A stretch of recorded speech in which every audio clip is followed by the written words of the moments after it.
It-tnejn il-Qorti tal-Appell Superjuri semet trattazzjonijiet dwar l-appell li kienu resqu Stewart Healthcare wara s-sentenza tal-Qorti fi frar li għadda li temmet il-kuntratti tal-konċessjoni ta' 3 sptarijiet fis-seduta ta' tnej ippreseduta mill-Prim Imħallef Market Kuti u mill-imħalfin Giannino Caruana De Maio u Anthony Ellul, l-Avukat tal-Istat, ippreżenta l-argumenti għan-naħa tal-Gvern. Dr. Chris Soler tenna li Stewart għandhom jitqiesu li waqfu l-appell tagħhom stess minħabba li wara s-sentenza ta' 5 xhur ilu ippruvaw jitterminaw il-kuntratti dwar il-konċessjoni tal-isptarijiet. Bil-Gvern tenna li t-terminazzjoni tal-kuntratti min-naħa ta' Stewart qatt ma ġiet aċċettata bħala valida. Fil-Qorti l-Avukat tal-Istat sostna wkoll li Stewart Healthcare m'għandix interess ġuridiku li tkompli bl-appell hekk kif il-Gvern assuma possess u kontroll effettiv ta' 3 sptarijiet. L-Avukat tal-Istat sostna dawn l-argumenti mingħajr preġudizzju għal każ li hemm pendenti bejn il-Gvern u Stewart, dan minkejja li l-Gvern diġà rebaħ l-arbitraġġ ta' emerġenza quddiem il-Kamra tal-Kummerċ Internazzjonali mibdi mill-istess Stewart. F'sitt xhur biss, Mohammed Ali Ahmed El-Muxrati, magħruf bħala lilu l-King, nefaq madwar 3,800 euro fuq oġġetti lussużi minn ħanut partikolari li għalihom dejjem ħallas bi flus kontanti. Dan ħareġ kif it-tnejn komplet il-kompilazzjoni fil-qorti kontra l-Muxrati li qed ikun akkużat b'ħasil ta' flus, evażjoni ta' taxxa u parteċipazzjoni fi kriminalità organizzata.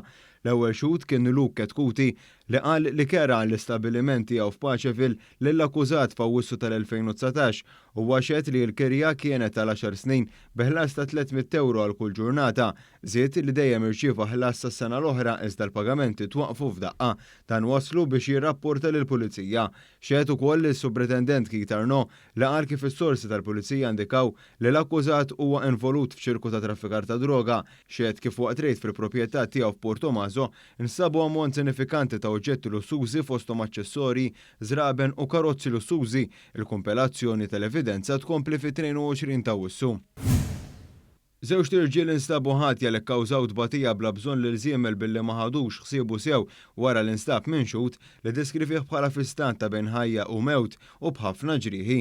Felice Delia ta' 58 sena minn Marsa Skala u Lukas Vassallo ta' 33 sena minn Ħaltarxien ġew akkużati li kkawżaw lill-annimal u ġieħu tbatija bla bżonn u li ma ħadux il-passi meħtieġa biex jiżguraw il-benesseri taż-żiemel.